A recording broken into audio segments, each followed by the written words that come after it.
Merci de nous choisir pour vous informer. Vous êtes bien sûr sur Radio Djena. L'émission, c'est Djena Sport.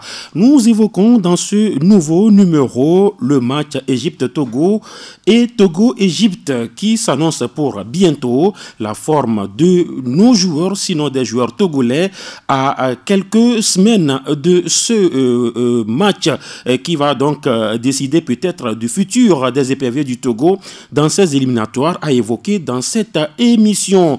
Pas toujours de compétition, sinon de reprise des activités sportives au Togo. ASCO et Unisport se préparent comment pour les coupes continentales. Nous évoquons également les qualificatifs pour la CAN 2021 côté U20, sinon côté junior togolais. Nous parlons également des préparatifs du CHAN et de la compétition au niveau des cadets. Nous évoquons tous ces éléments avec des interrogations. Lydie Bessi Kama interpellée. Quel profil pour le successeur de Pierre Kossi Lamadokou au poste de secrétariat général de la Fédération togolaise de football? Question à nos invités. Nous allons chuter par l'actualité au Comité national olympique du Togo. La crise est-elle désormais derrière avec le chronogramme évoqué? La question également à nos invités qui sont déjà là. Nous sommes avec deux charmantes dames, deux directrices des médias au Togo. Nous sommes avec Fifi Assogbavi qui nous vient de togofoot.info. Elle est la responsable du site qui parle du foot totalement togolais. Fifi Assogbavi, bonjour. Bonjour Latif, je salue le plateau et puis je salue les auditrices et les internautes, tous ceux qui sont branchés sur Radio Djena actuellement. Il y a longtemps, comme on le dit souvent. Oui, il y a longtemps, pas très longtemps quand même. Mais il faut reconnaître aussi que l'actualité sportive au niveau du pays n'est plus aussi dense que ça. Il y a la Covid. Voilà. En plus, j'ai quand même j'ai été très prise ces dernières semaines. Et voilà, c'est pour cela. Sinon, je porte toujours Radio Djena dans mon cœur. D'accord. L'autre dame forte des médias du Togo est également sur le plateau, directrice également, Edwige Djigbodi à Pédo, directrice du groupe Média Djena. Alors, également de la rédaction, elle n'est pas que directrice, elle est également de la rédaction. Edwige, bonjour. Bonjour Latif, bonjour aux auditeurs et auditrices de Radio Djena. Bon, on ne dira pas il y a longtemps. Voilà. Et puis voilà, Eric Modesta Tikpo, qui également est du groupe Média Djena. Eli, bonjour. Bonjour Latif, bonjour aux deux dames sur le plateau. J'espère que j'aurai une bise à la fin. Ah, d'accord. Ah, elle dit non, hein? Voilà. Non. C'est méchant. Eli, responsable des programmes ici à Radio Djena. Eli, on reste avec vous pour parler de ce Égypte-Togo. Et Togo-Égypte, ça fait 2 matchs capitaux. Le Togo ira au Caire le 14 avant de jouer à Lomé le 17 novembre prochain. Oui, une double confrontation qui sera décisive pour les éperviers du Togo, surtout pour Claude Leroy.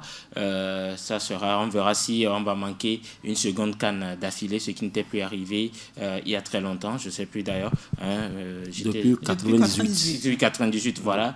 Même si on manquait parfois une CAN, c'est qu'à la seconde, on devait y être. Donc, on verra si ça va nous permettre de se qualifier ou pas. Parce que sur les 6 points possibles, il faudrait que le Togo prenne au moins 4 points pour espérer être toujours dans la compétition. Donc si déjà on nous bat et puis on fait un match nul, on se complique totalement la tâche.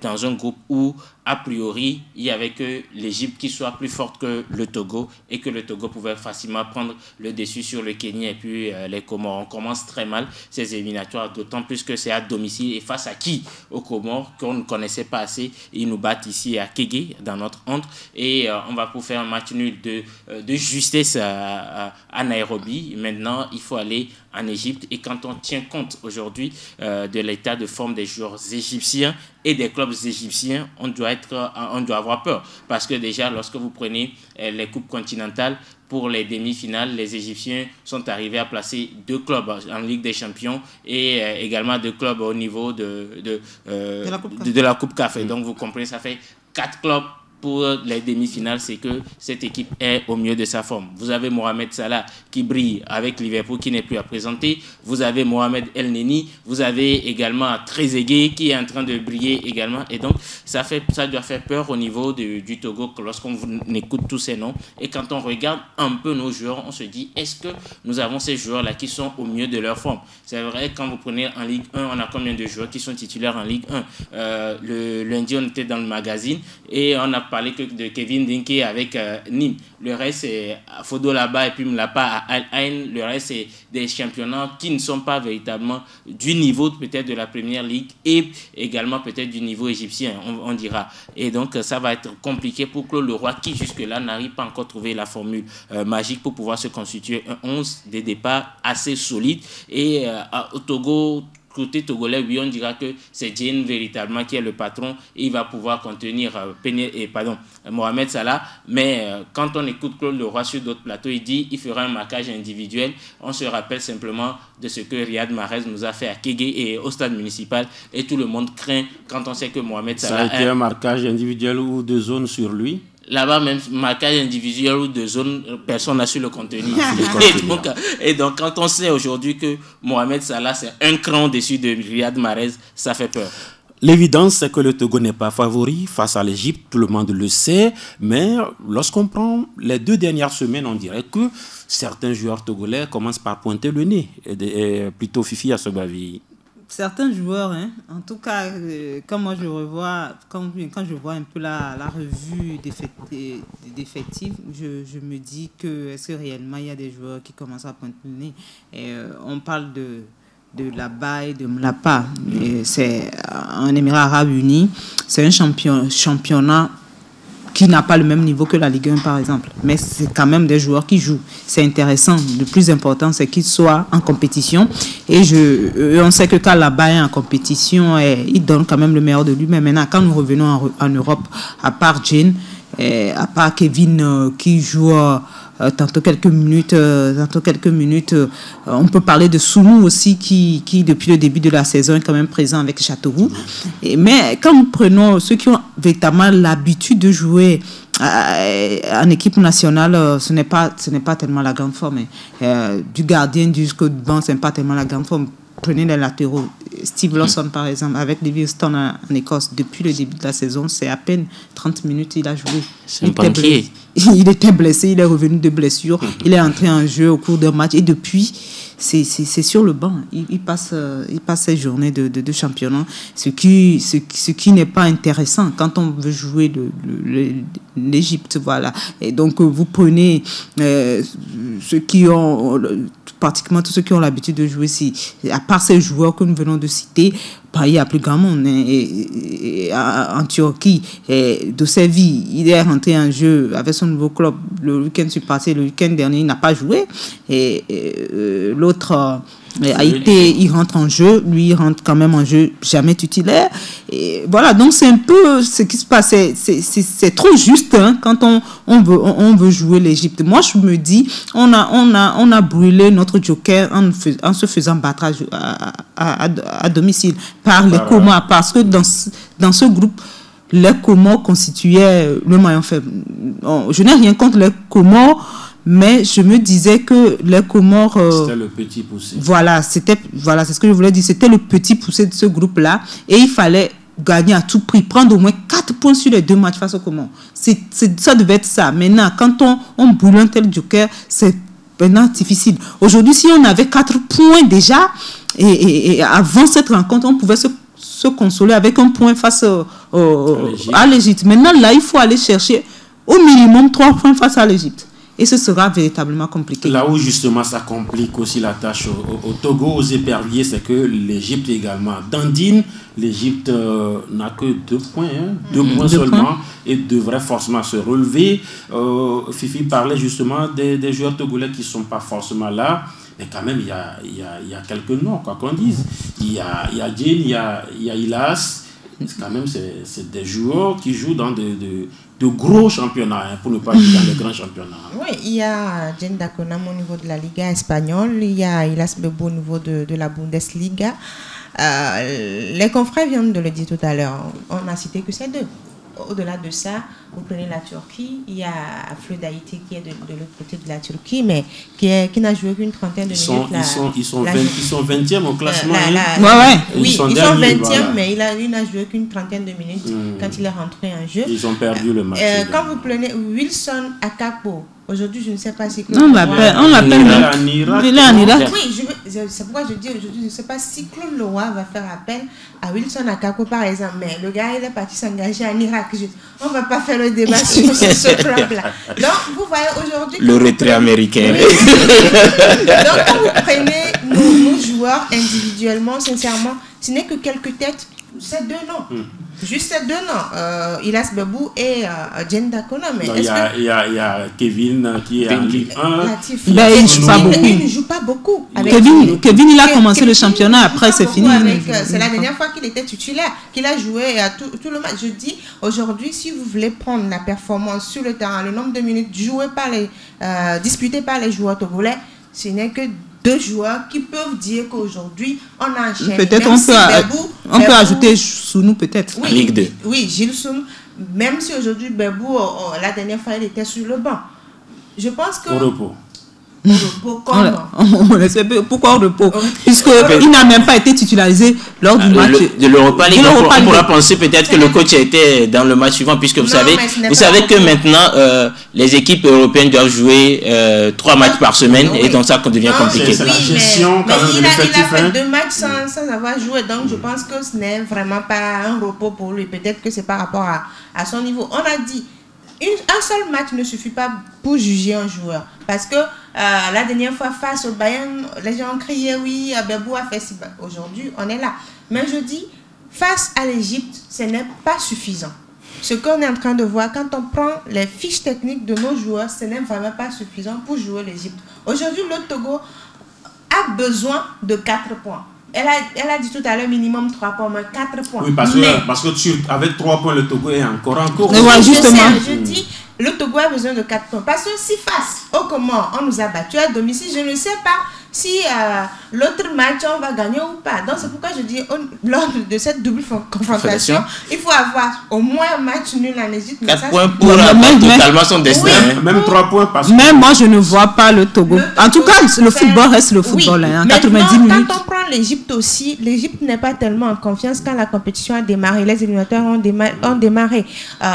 Mohamed Salah, aujourd'hui, en Première Ligue, certes, c'est un grand nom, mais quand vous suivez les matchs de Liverpool, ce n'est vraiment pas Mohamed Salah qu'on a connu avant. Aujourd'hui, il doit reprendre. Je ne sais pas si c'est à cause du coronavirus que, comme les compétitions se sont arrêtées. Sauf que ces joueurs-là, sur 90 minutes au moins, il va se signaler au moins une fois.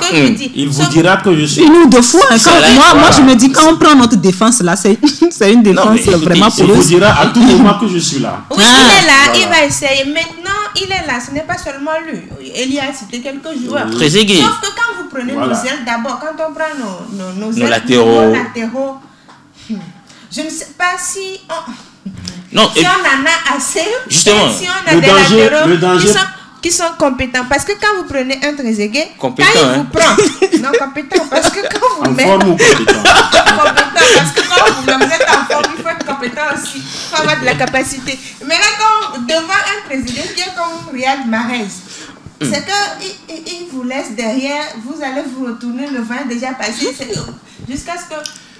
Sincèrement, face le danger, c'est que au-delà de ces noms isolés que vous venez de citer, le danger, c'est que voilà, lorsque vous avez par exemple en pyramide en finale de la Coupe de la Confédération, vous avez le Zamalek pratiquement en finale, vous avez Al-Ali également en finale. C'est là où ça devient compliqué, ça craint beaucoup. Ouais, l'Égypte même, c'est un pays ou bien c'est une équipe qui compte beaucoup sur les locaux. On l'a déjà vu, ils renforcent l'équipe par quelques professionnels et ils ont toujours fonctionné comme ça. Le socle, c'est le cru local. Le cru local et là, ça devient... C'est-à-dire ce sont des jeunes qui se connaissent, qui sont ensemble. C'est une équipe, quoi. Ils jouent vraiment en équipe, maintenant, individuellement. On sait que les Maghrébins sont avant tout techniques. Ce sont des bons joueurs techniquement, ils sont bons. Et plus les talents quand même de Mohamed Salah, de Trezeguet et de Mohamed El Neni. Voilà. Ce sont 3 garçons qui sont capables de n'importe quoi. Et on se rappelle que pour les premiers matchs, mais Salah n'était pas là, hein. Face aux Comores et face au Kenya. Et il semble qu'il y avait un souci avec la fédération. La fédération. Maintenant, là, c'est sûr qu'il sera là cette fois-ci. Et bon, si Dame Chance joue à notre faveur, qui décide de ne pas venir au nom du coronavirus, ça me fera plaisir. Mais tout compte fait, il faut compter avec Mohamed Salah et ça va compliquer. Voilà, ce que vous voulez peut-être ajouter quelque chose. Parce que sur cette équipe égyptienne, à chaque fois que les Égyptiens ont été très dangereux sur le continent, c'est que leur club, ça allait très bien. Vous prenez 2006, 2008, 2010, les clubs égyptiens étaient sur tous les tableaux sur le continent. Et c'est le socle véritablement de cette formation. Abou Treika, et comment appelle-t-on, Fatih, El Hadari, Ahmed Hassan, tout ce beau monde-là. Et donc, c'est que aujourd'hui, quand on regarde le socle de ces équipes égyptiennes, d'abord, sur ces 3 clubs majeurs qu'on vient de citer, les titulaires, on se retrouve facilement 7 à 8 Égyptiens sur titulaires et c'est quelques étrangers qui viennent te combler le reste. Maintenant, quand vous regardez la performance de ces Égyptiens-là, outre-Manche, Mohamed Salah, qui s'est fait peut-être vrai, il n'est pas au mieux de sa forme, mais il n'a besoin que d'une demi-occasion pour vous punir tout de suite. Et quand je regarde un peu le match que Trezeguet a fait face à Liverpool, Aston Villa, Liverpool, 7-2, où j'ai dit cette nuit, Trezeguet, il est méchant. Attention, je crains pour nos défenseurs. Et pour moi, c'est qu'on risque encore d'aligner de contre-performances et de battre des records négatifs. Parce que déjà, pour les éliminatoires de la CAN 2019, c'est la première fois dans l'histoire du Togo où on fait des éliminatoires sans gagner un seul match à domicile.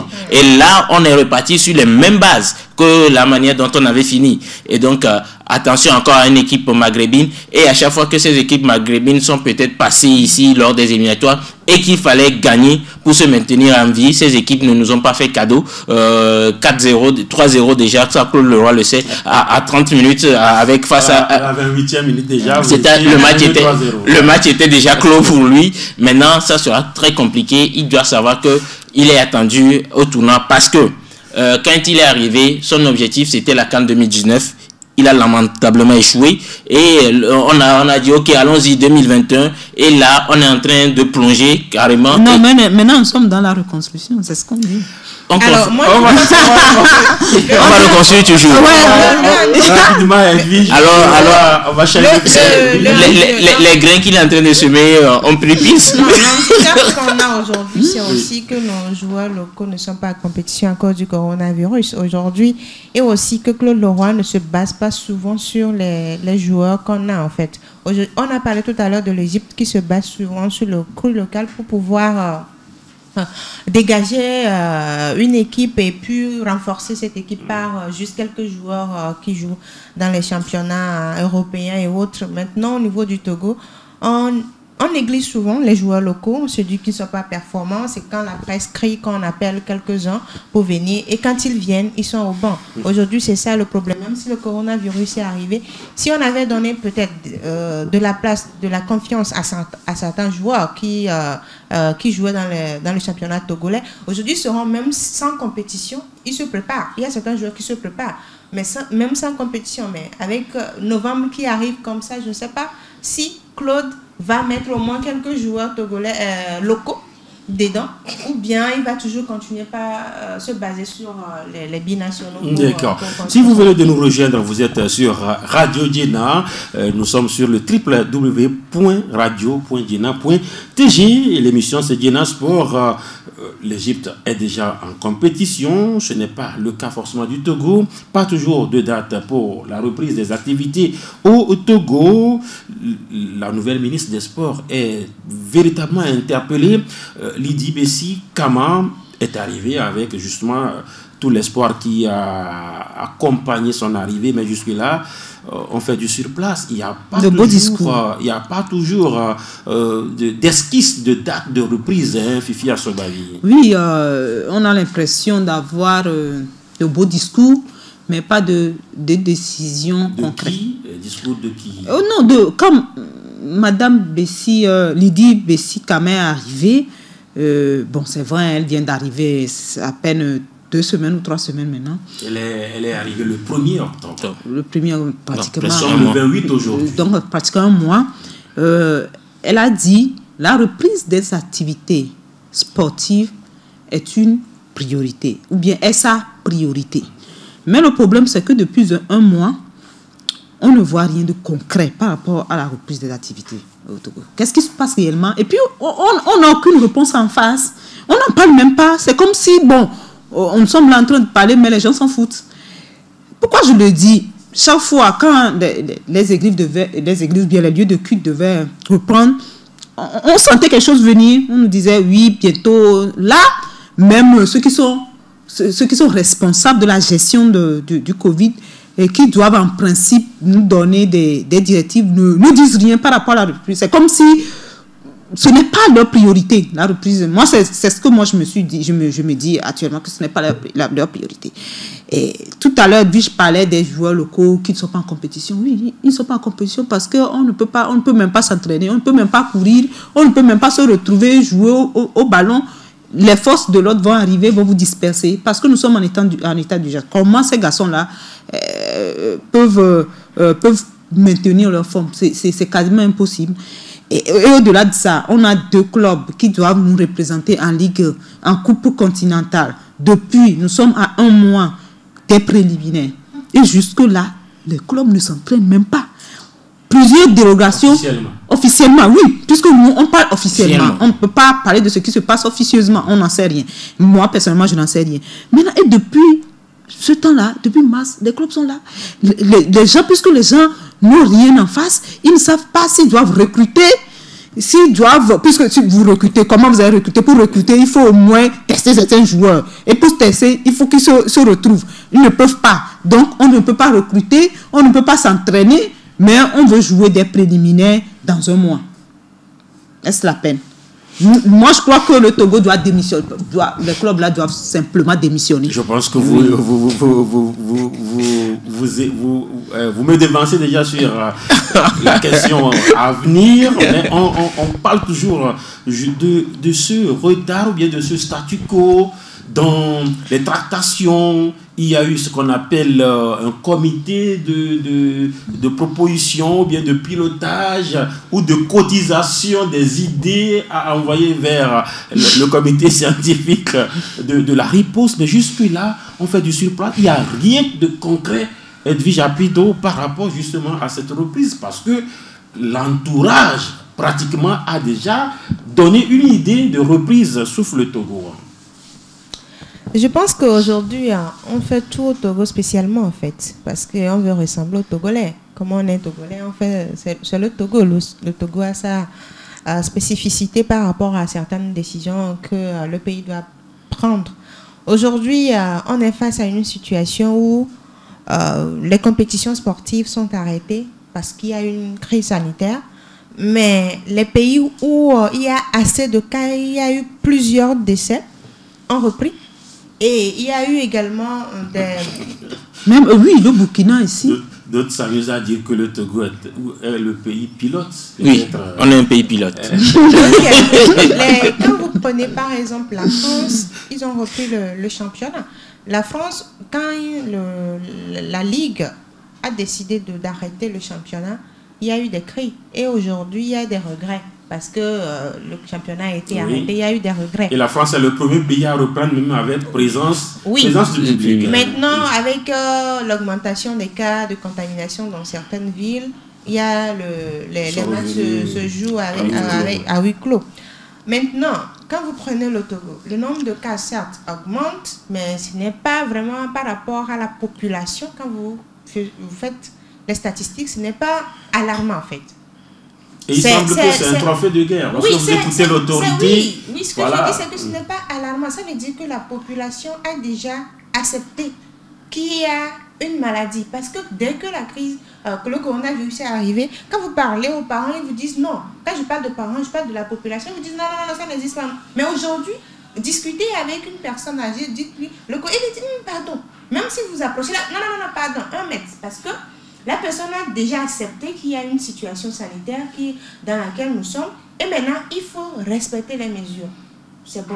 le nombre de cas n'est pas grand. On ne va pas dire que non, c'est pas parce que le nombre de cas qu'on va laisser les mesures. On ne demande pas qu'on laisse les mesures barrières, mais on peut lancer les choses. Aujourd'hui, on a demandé au lieu de culte d'ouvrir les mosquées, les églises, les temples, tout est... Bon, même si c'est pas tout le monde. Oui, c'est ce que je dis. Oui, bon, c'était en même temps une opportunité pour pouvoir éliminer certains qui n'étaient pas. Voilà, donc c'était une opportunité pour éliminer ceux qui n'étaient pas en règle. Maintenant, ça a repris. La rentrée scolaire, c'est dans juste quelques jours. Les élèves vont reprendre. Maintenant, il y a des dispositions qui ont été prises pour que les élèves soient en sécurité. Même si on sait que l'OMS est en train d'appeler à la fermeture des écoles dans certains pays parce que les contaminations augmentent. Mais il y a des dispositions qui sont prises. On peut également prendre ces dispositions pour le sport. Surtout pour les sports, les disciplines qui ont des compétitions devant. Parce que leurs fédérations internationales ont lancé ces compétitions. Je ne sais pas si on se comprend en fait. Quand vous prenez la CAF aujourd'hui, la CAF a accepté de reprendre avec les compétitions. Donc ça veut dire qu'on peut discuter avec la Fédération togolaise de football, dire quelles sont les compétitions qu'il y a en vue. Qu'est-ce qu'on peut faire par rapport aux cadets, par rapport aux juniors. Ok, on fait ci, on prend telle disposition. Par rapport aux éperviers du Togo, on prend ci. Par rapport au CHAN qui vient, les locaux aussi vont faire ceci, cela. On prend cas par cas, même si on va me dire qu'une décision ne se prend pas ainsi, mais il y a certaines fédérations internationales qui n'ont pas encore démarré. Mais il y a d'autres qui ont attaqué. Donc ça veut dire que les fédérations nationales aussi doivent se mettre en règle et pouvoir participer à ces compétitions. Donc je pense qu'aujourd'hui, on a relégué le sport au second plan, comme toujours, sauf que on a vraiment besoin que la ministre impacte, qu'elle apporte d'autres choses, qu'on arrête d'écrire des choses sur les réseaux sociaux. On n'a pas besoin de ça, on a besoin de décisions fortes en fait aujourd'hui. Ah, vous ne voulez pas qu'elle communique? Ça n'est pas une communication. Une communication avec beaucoup d'ouverture, avec beaucoup de précision. Voilà. Sinon, si c'est communiqué pour dire... c'est vague, en fait. J'ai fait ceci, j'ai fait cela. C'est bon, c'est bien. Donc, cette tweet, pour l'instant... Non, on ne parle pas de tweet, mais on parle de la communication actuelle. Ouais, tweeter, c'est aussi communiquer. Hein. Alors, Elia Tikpo, question pointue. Est-ce que les clubs togolais sont obligés de s'engager pour une compétition alors qu'ils n'ont pas l'autorisation de s'entraîner? Elia Tikpo. Depuis la nuit des temps, Togo, même depuis l'autorité, participer, l'essentiel c'est de participer. Donc, le Coubertin revient. L'essentiel c'est de participer. On sera content de dire et on a mis un club togolais en Ligue des Champions. Et si le bon Dieu nous fait grâce, comme passe le premier ou bien la fin des poules, on va crier. Mais là, bon, de toute façon, il n'y a aucune saveur. Hein. Véritablement, il n'y a aucune saveur de participer à cette Ligue des Champions. Parce que moi, je ne vois pas l'intérêt de gaspiller de l'argent pour un président de club. Vous pensez déjà que c'est du gaspillage? C'est du gâchis. On n'est pas préparé. C'est du gâchis. Vous imaginez un tirage... Peut-être qu'il y aura un miracle togolais. Non, vous imaginez un tirage qui envoie peut-être Asco de Kara au Soudan. Ou bien un tirage qui envoie une sport dans le Maghreb.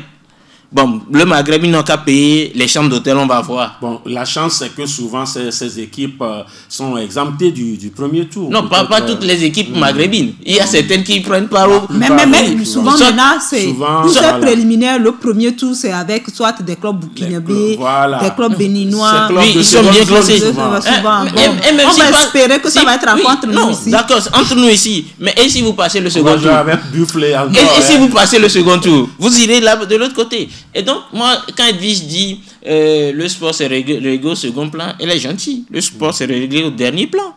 Parce que prenons la genèse de cette histoire de coronavirus.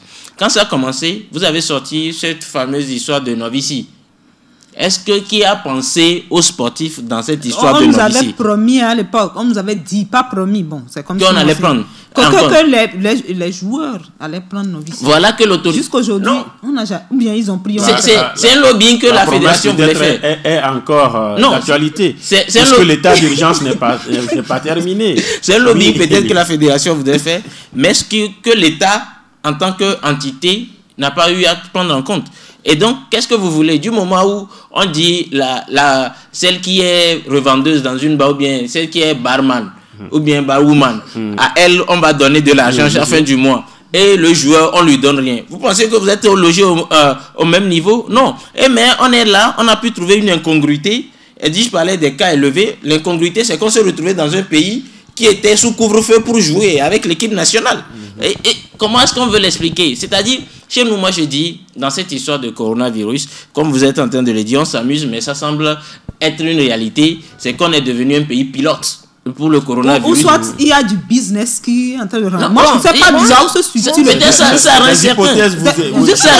Parce que je ne comprends pas. Moi j'ai du mal à comprendre cette situation. Et moi, je dis qu'on nous trompe dans cette question de gestion de cette Covid-19 là. Le on là, c'est l'OMS ou bien c'est qui? Moi, tous ceux qui gèrent le coronavirus, moi je trouve qu'à un moment donné, on nous trompe. Les gens continuent pas à jouer. Les gens jouent, les gens font footing, les voitures de police et qu'on sort, ça les dépasse, ça ne dit rien. La police peut-être débarque, vous pensez que la force anti-Covid ne joue pas véritablement son rôle, c'est ça?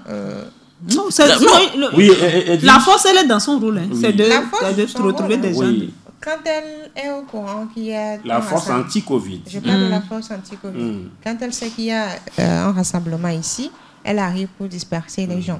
Maintenant, moi, je ne vais pas rentrer dans la gestion du coronavirus au Togo. Qu'il y ait quoi ou quoi, c'est leur problème. Mais qu'on pense aujourd'hui à la jeunesse, en fait. Parce que d'abord, le coronavirus nous a rendus pauvres. Et le coronavirus nous rend aujourd'hui affamés. Donc, si certaines personnes ça va de mal en pire. Oui. Donc, si on ne meurt pas du corona, on va mourir de la faim. Si certaines personnes sont à l'aise, oui, parce qu'ils ont les moyens, c'est la minorité, la majorité souffre. Dans cette histoire de Covid, il y a certaines qui s'enrichissent. Oui, certaines personnes voilà qui pourquoi moi je ne veux pas parler de la gestion. Mais maintenant, les joueurs ont des familles. Un joueur peut nourrir toute une famille. Mais si aujourd'hui ce joueur n'est pas en activité, je ne sais pas comment la famille va vivre. Aujourd'hui, on est en train de parler de braquage, de tout, de vol, de cambriolage. C'est ça en fait. Pour éviter ça, il faut que les jeunes soient en activité. Donc il faut réfléchir autrement. Les joueurs ont quitté les pelouses pour la rue, c'est ça? Oui. Parce ils vont vendre boulet. Oui, donc le joueur, il laisse le terrain, il est au marché pour aider peut-être une femme à pouvoir revenir, il va revenir. Mais ce que je dis aujourd'hui, les autorités doivent repenser en fait la reprise des activités sportives. Aujourd'hui, quand vous voyez le ministre de l'enseignement primaire et secondaire, il a dit que les activités sportives vont reprendre au niveau des établissements scolaires.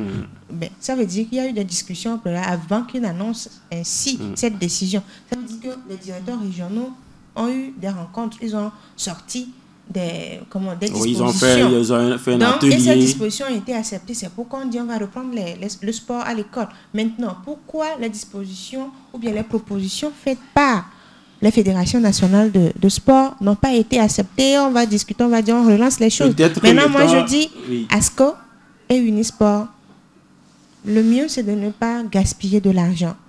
Le Bénin, les deux clubs qui sont en tête du classement, qui devaient jouer les deux compétitions, la Ligue des Champions et la Coupe CAF, ont repris.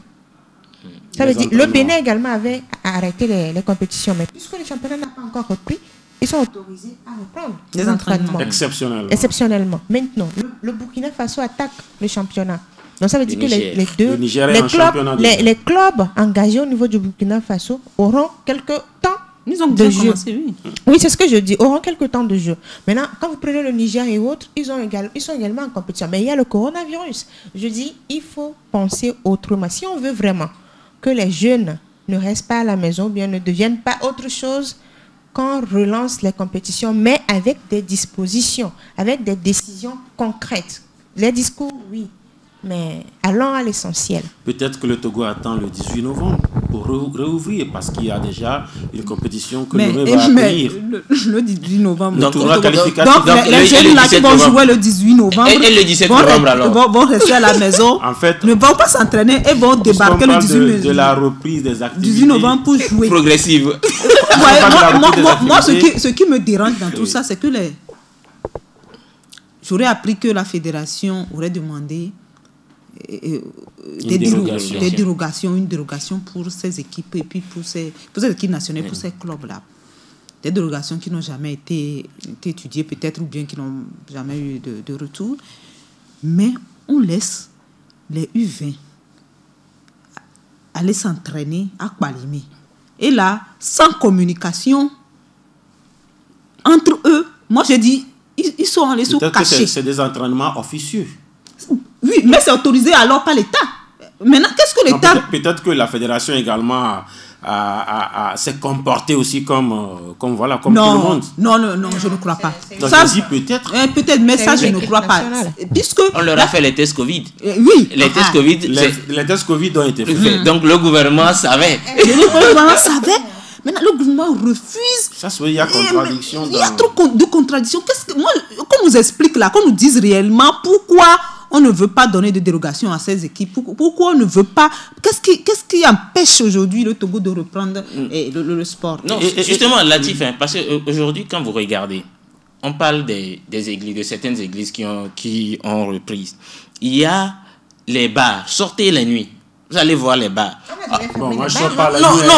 Non, on les a jamais fermés. On les a jamais fermés. Mais sortez, vous allez voir l'entassement qu'il y avait là-bas. Vous sortez la nuit. Sortez le dimanche, allez à la plage. On a dit pas de regroupement sur tout le littoral. Mais sortez, allez-y à la plage, vous allez voir les bars qui sont là-bas. Les marchés. Les marchés, c'est ouvert. Bon, est-ce que là-bas, il n'y a pas de coronavirus? Le marché ne peut pas être fermé. Hein. Justement. Il y aura la famille. Non, justement, ce qui voudrait dire, si ma mère va au marché, elle est potentiellement contaminable et donc je suis potentiellement contaminable. Alors pourquoi m'empêcher d'aller regarder quelqu'un qui joue? Et en plus, on parle du football quand même.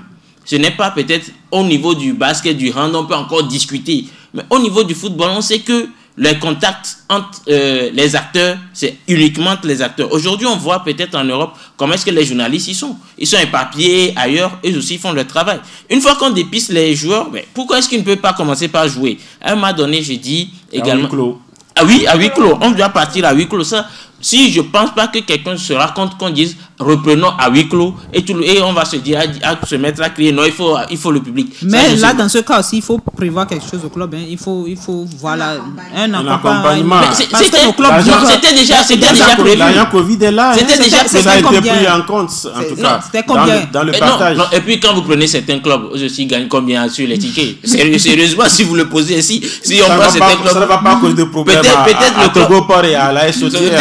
Ceux qui peuvent crier, peut-être c'est Sébastien, et dans une certaine mesure Asco, Gomido, voilà, qui peuvent crier. Moi, je pense qu'on peut commencer progressivement les compétitions ou bien la reprise des activités. J'ai parlé tout à l'heure des fédérations qui ont des compétitions devant. En 2021, on a les Jeux Olympiques.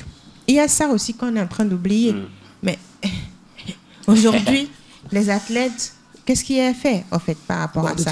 Il y a les tournois. Le Togo. Non, ce que je dis, non, mais de toutes les façons, il y aura quand même des athlètes qui seront. Aller dans les autres oui, mais au-delà de ça, il y a les tournois qualificatifs. Même si le joueur participe au tournoi et échoue, ça lui permet de gagner en rang et en expérience. Mais aujourd'hui, on est là, on est dans le statu quo, on est dans le noir. Je dis, on peut faire autrement. Lancer les sports, les compétitions au niveau des sports ou bien des disciplines qui ont des choses devant, en fait. On commence par le football, après on peut commencer par le basket ou bien... Donc on peut le faire. Il faut juste expliquer aux fédérations qu'on ne peut pas lancer tout à la fois. C'est prioritaire. Le Togo cerné de toutes parts, de tous côtés, avec les U20 qui vont jouer au Togo, avec le CHAN également qui attend le Togo en janvier 2021. Lydie Bessi Kama est donc interpellée. Toujours à l'écoute de Radio Djena, Fifi Assogbavi, Eli Modeste Atiko, Edwija Pedo sur le plateau. Nous évoluons dans le débat. Sinon, le nom de Lydie commence par retentir. Hein. Oui. Lydie Bessi Kama. Ça va commencer par tout le monde entier saura qu'il y a une Togolaise qu'on appelle LBK.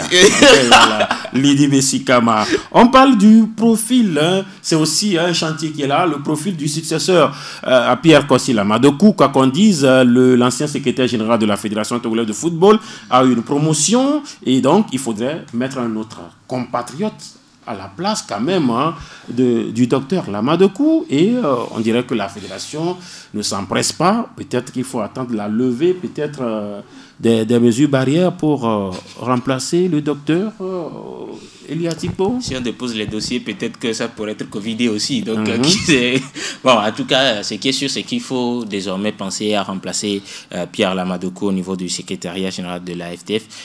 Ça fait pratiquement un mois qu'il est parti, depuis qu'il est devenu ministre de la Culture. On pensait que les choses allaient se précipiter. Mais je peux comprendre dans une certaine mesure, dans une première mesure, où on dirait qu'il avait un assistant qui jouait le rôle d'intérimaire et qui va assurer l'intérim. Mais jusqu'à quand? Mais après tout, je pense qu'il faut lancer un appel d'offres pour les postulants, pour ceux qui veulent postuler. Et donc, maintenant... Je ne crois pas que pour Lamadoukou, ça a été fait comme ça. Ça a été fait comme ça? Oui, quand ils sont arrivés, quand le... Lamadoukou a été élu, non. A été nommé. Quand ils sont arrivés en 2016, il y a eu un appel d'offres pour le secrétariat général. Officiellement. Et je sais qu'officiellement. Et il y avait des confrères qui avaient postulé également à la... Donc, ce sont des choses qu'on dira. Officiellement, il y avait eu appel d'offres. Bon, officiellement, il y en avait eu.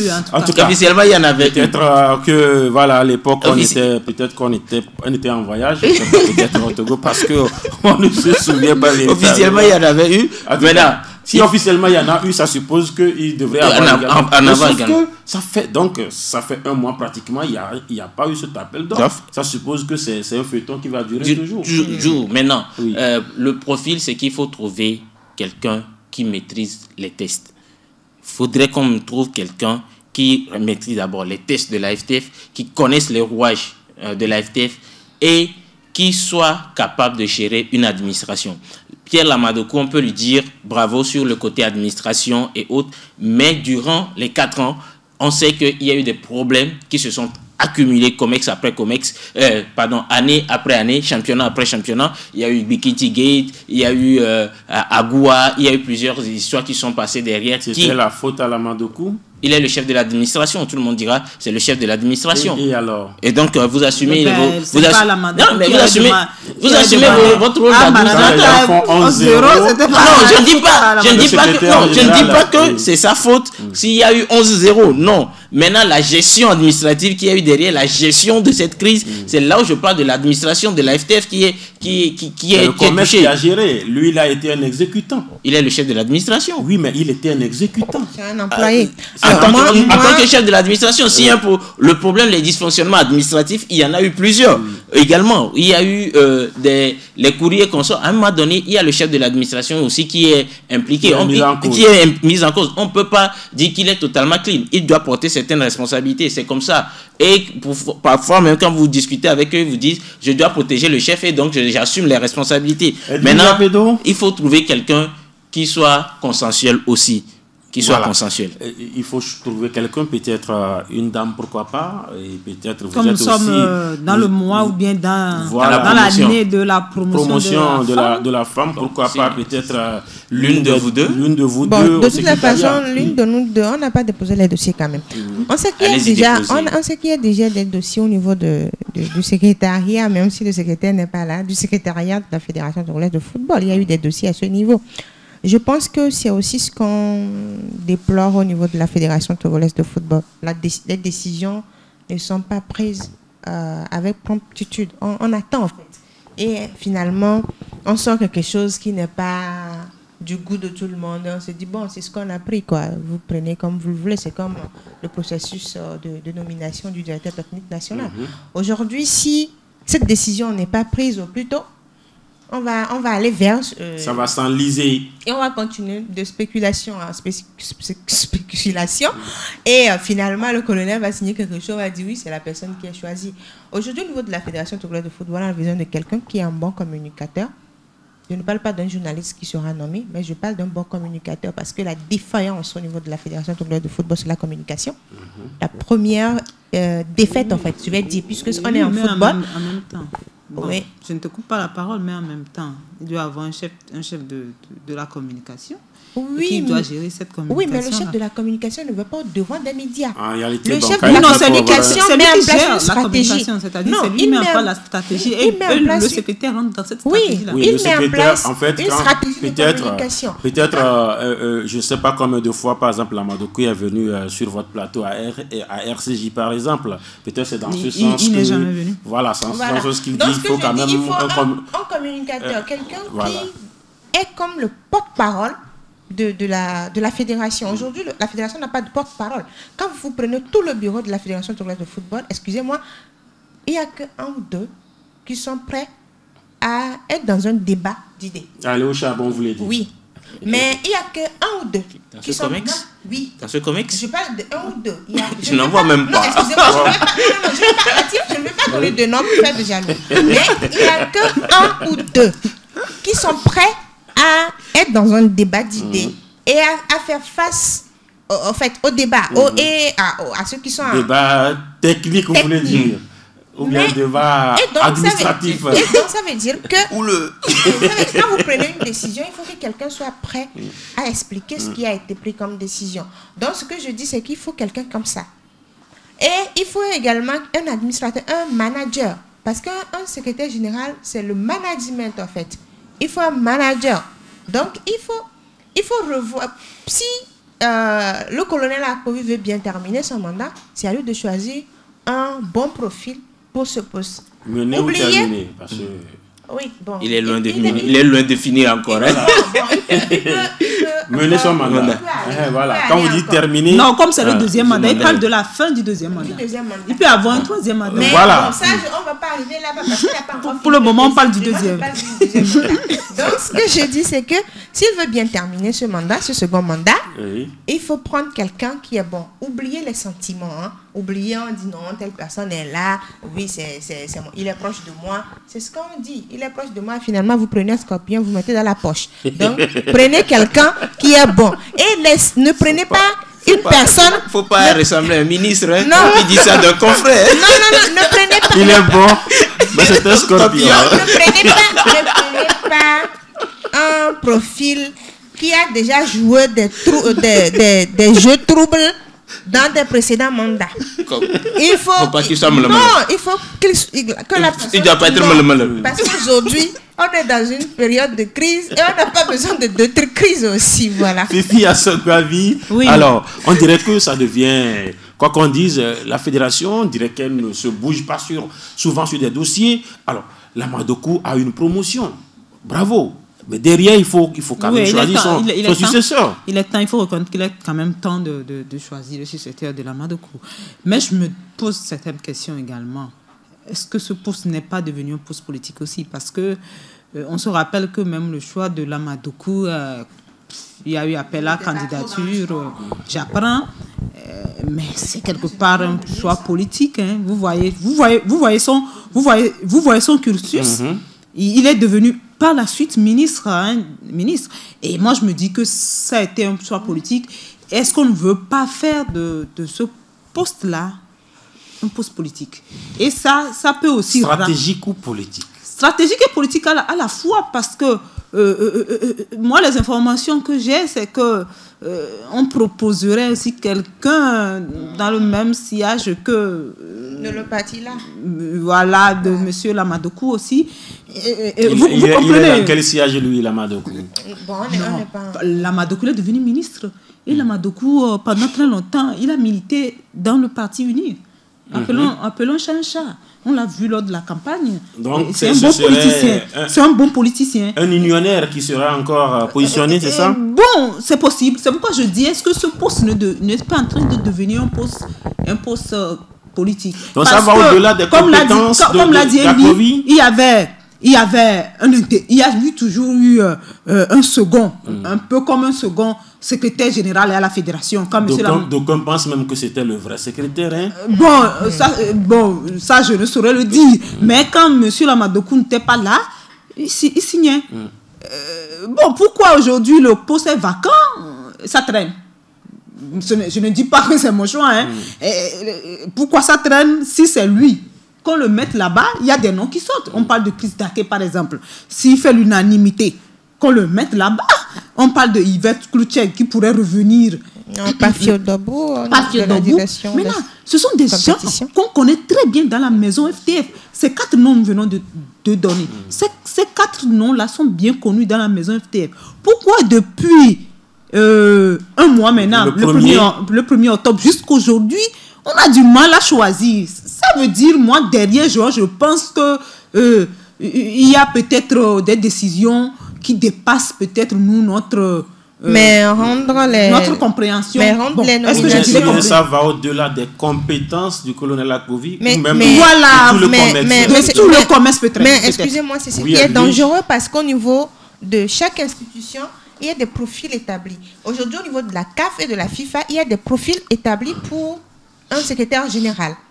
Il y a ce qui est sur le papier. Excusez-moi. Et c'est ce qui a été dit également au niveau des ligues et des districts. Ouais. Donc aujourd'hui, on ne peut pas dire non, il faut que ça devienne... C'est dangereux. Je ne dis pas que ça tend. Non, mais le problème, c'est que le politique aussi peut avoir ce profil. Hein. Oui, il peut retrouver dans la maison, il peut avoir un profil comme ça. Oui, le profil peut être politique, mais ça ne veut pas dire que c'est à cause de... C'est ce que je dis, on est en sport. Il faut qu'on oublie cette histoire-là. Quand la personne le profil est bon, il a ses compétences, il remplit tout. Bon, on prend la personne, mais quand on dit non, il y a le politique qui rentre dedans, non, ça aussi c'est très dangereux parce que la personne va arriver, juste parce que la personne est de tel ou tel parti, on va dire non, bon, ce qu'elle fait, ce n'est pas bon, mais on va laisser la personne là. Donc, il faut qu'on suive le profil établi par la FIFA et la CAF. Non, qui vous dit que je suis out? J'ai peut-être le bon profil qui vous dit. Peut-être que vous êtes sportif. Je suis sportif. Vous êtes militant, vous aussi? Militant pour Djena, pour les droits de l'enfant. Voilà, puisque si ça devient politique, un poste politique, voilà pourquoi je dis vous êtes out alors. Non, mais défendre les droits de l'enfant, c'est aussi de la politique. C'est ma politique. Chacun a sa politique. Ça fait sourire Rémi Ompati. Voilà, on va évoluer en tout cas, on espère, parce que d'aucuns diront que dans des fédérations qui quand même sont dedans, écoutez, après 2-3 jours, l'appel à candidature soit est lancé. Vous savez que le Togo même est une exception dans tous les domaines. Parce que même dans la gestion de la Covid-19, on voit ce qui se passe, et dans la gestion même de la reprise des activités au Togo. Donc, même le nouveau gouvernement qui est venu, ça a pris quand même.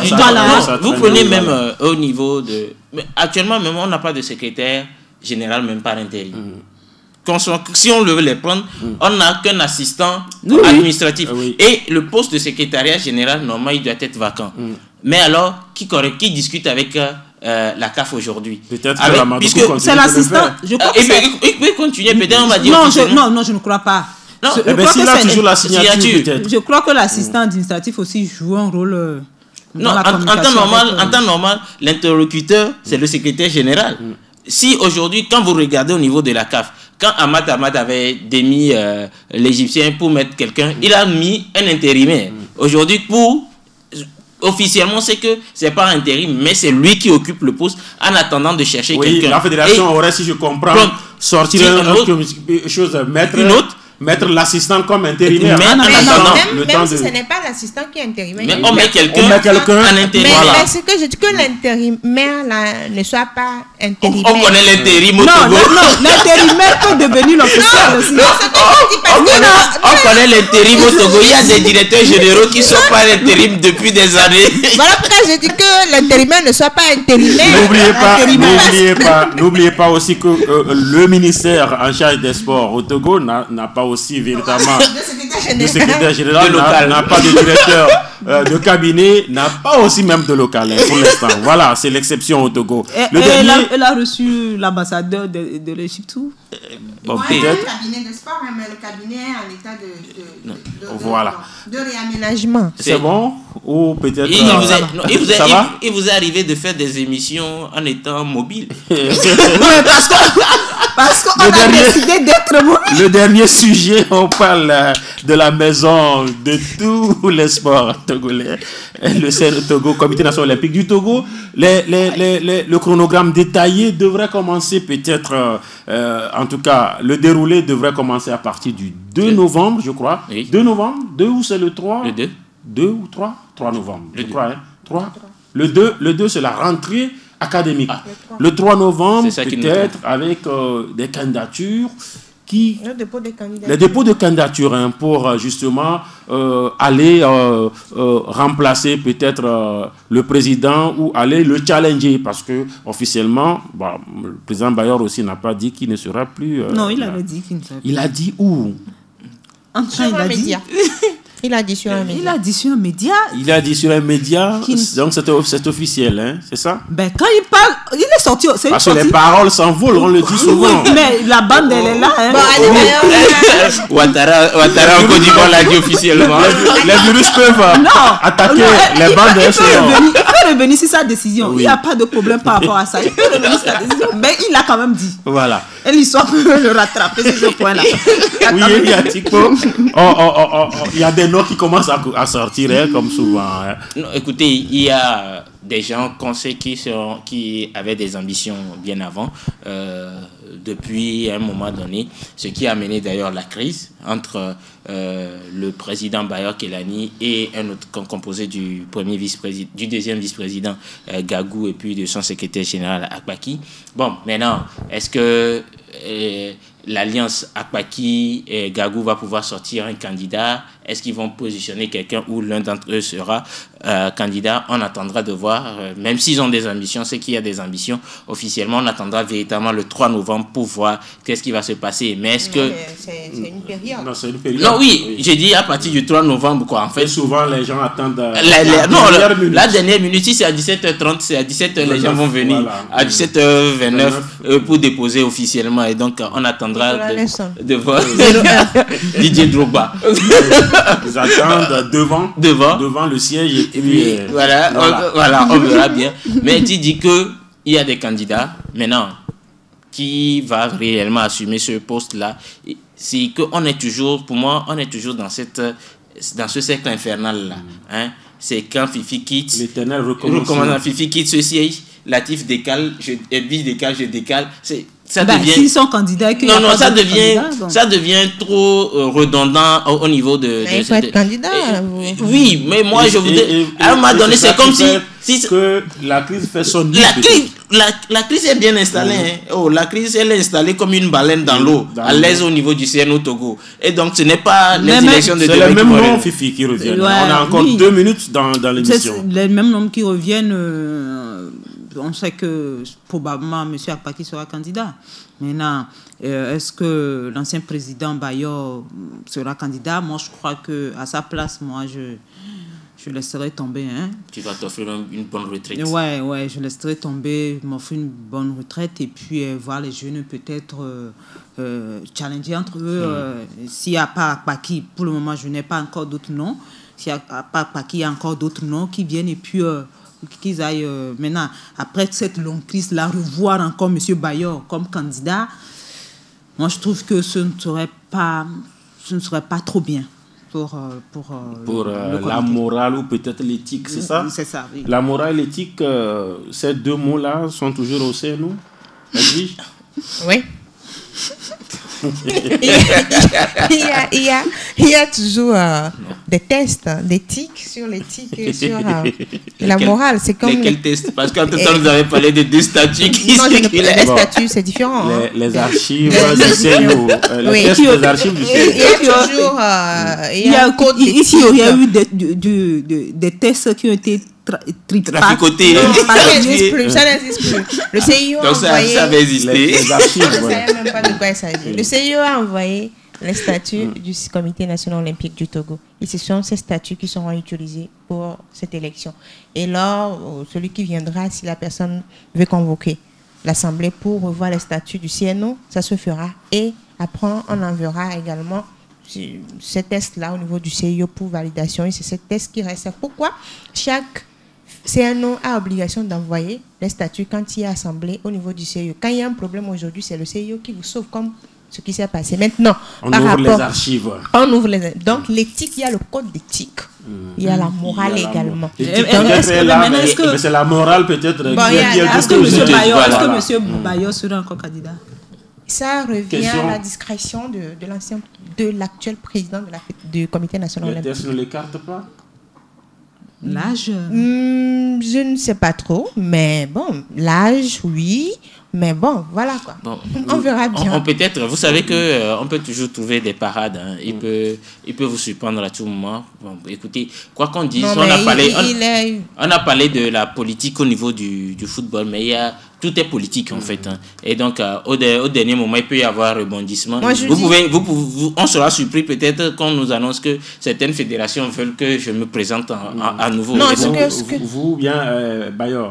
Vous m'avez déjà vu au CNO? Je vous ai dit c'est un cercle infernal. Moi, ce que je dis aujourd'hui, que ce soit un cercle infernal ou bien que ce soit des personnes qui décalent de poste en poste, il faut un homme qui rassemble. Il faut un homme qui arrive à effacer ce qui s'est passé, ce qui se passe depuis quelque temps vers les fins de mandat de chaque bureau. Donc, que ce soit un ancien ou un nouveau. Il faut un rassembleur. Il faut quelqu'un qui fera. Un rassembleur, il faut un manager. Parce qu'aujourd'hui, pour diriger les sports, il faut avoir de bonnes notions sur le management. Parce que la gestion du sport est différente. On n'a pas vu le temps passer. Hein? On n'a pas vu le temps passer. On est arrivé comme ça à la fin de cette émission. Déjà? Merci à vous qui nous avez suivis. Merci à vous, Fifi Assogbali. C'est un plaisir partagé. Merci à vous, Elia Tikbo. Merci. Merci, Edwige Pedo. Un plaisir. Merci à Rémi Hunkpati qui a assuré la mise en onde de cette émission. Je suis Latif Yorouma. On se donne un autre rendez-vous. D'abord le vendredi avec Gina Sport Magazine qui revient avec Elia Tikbo. Vous aurez également d'autres émissions lundi avant l'autre rendez-vous de mercredi avec d'autres sujets encore à l'échange. Bye bye.